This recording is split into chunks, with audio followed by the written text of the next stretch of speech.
বিলুপ্তির ঝুঁকিতে থাকা বিশেষ প্রজাতির ব্যাঙকে বাঁচাতে উদ্যোগ নিয়েছে চিলি। সরকারি তথ্য মতে দেশটিতে এই ব্যাঙের অস্তিত্ব রয়েছে মাত্র ৬২টি। বন উজাড় বন্ধ ও জনসচেতনতা বাড়াতে কাজ করছে সরকারের climate change and sustainability committee.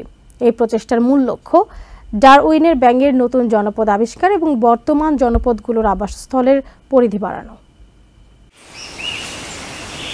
দক্ষিণ চিলির আর্দ্র বনাঞ্চলের এক অসাধারণ প্রাকৃতিক বিস্ময় ডারউইনস ফ্রগ।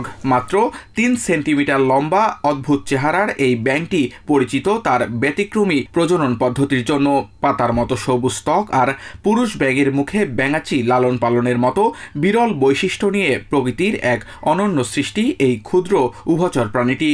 1834 সালে চিলির চিলো দ্বীপপুঞ্জে এই বিশেষ প্রজাতির ব্যাঙ আবিষ্কার করেন বিশ্বখ্যাত বিজ্ঞানী চার্লস ডারউইন। চিলি ও আর্জেন্টিনার দক্ষিণাঞ্চলের আর্দ্র বনভূমি ডারউইনের ব্যাঙের প্রাকৃতিক আবাসস্থল। তবে দাবানল, ছত্রাক সংক্রমণ, জলবায়ু পরিবর্তন ও নগরায়নের শিকার হয়ে এখন প্রায় বিলুপ্তির পথে এই প্রাণীটি।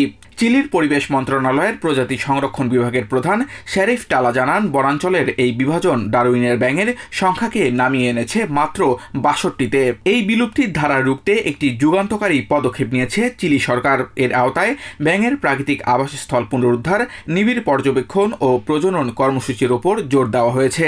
আর এর পুরো তদারকি করছে জলবায়ু পরিবর্তন ও টেকসই উন্নয়ন কমিটি। সরকারের সাথে হাতে হাত মিলিয়ে কাজ করছে বিভিন্ন বেসরকারি সংগঠন ও স্থানীয় কমিউনিটি। বন উজাড় বন্ধ করতেও প্রয়োগ করা হচ্ছে কঠোর আইন।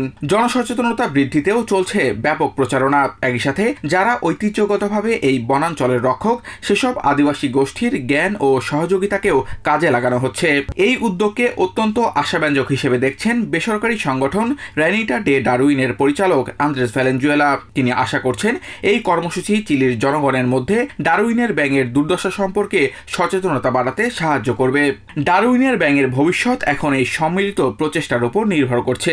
এই উদ্যোগ কেবল একটি প্রজাতিকেই বাঁচাবে না, বরং চিলির প্রাকৃতিক ঐতিহ্য ও জীববৈচিত্র্য সংরক্ষণে উন্মোচন করবে এক নতুন দিগন্ত। Samiul Bari Shihab, TVN 24 news desk. New York থেকে সম্প্রচারিত টিভিএন 24 টেলিভিশন বিশ্বজুড়ে বাঙালির কণ্ঠস্বর।